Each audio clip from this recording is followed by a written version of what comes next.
কয়েকবার এসে এসে ফিরে গেছি, অনুমতি হয় নাই। এখন দাবার গুটি পাল্টে গেছে, দাবার গুটি পাল্টে গেছে। এক মাঘে শীত যায় না, কিন্তু আমরা স্মরণে রাখি না, ভুলে যাই। এটাই বড় আফসোস প্রিয় ভাইরা।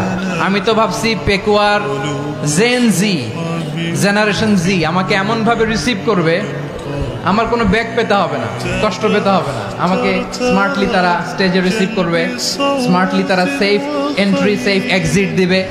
তো বাস্তবে তো উল্টা, একেবারে উল্টা। আমি জানি জায়গা নাই, ওই যে দেখছেন উত্তর রেডি আছে।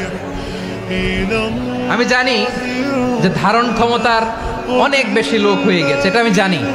ভালোবাসা কোনো আইন কানুন দিয়ে মাপা যায় না, এটা আমি জানি। এটা যে ভালোবাসার বহিঃপ্রকাশ, এটাও আমি বুঝি। ভালোবাসাকে আটকায় রাখা যায় না। এটা যে ভালোবাসার অগ্নি স্ফুলিঙ্গ, এটারে কোনো কিছু দিয়ে দামায় রাখা যাবে না, এটা আমি টের পাই। এজন্যই মনকে বুঝতে যেটা ভালোবাসা।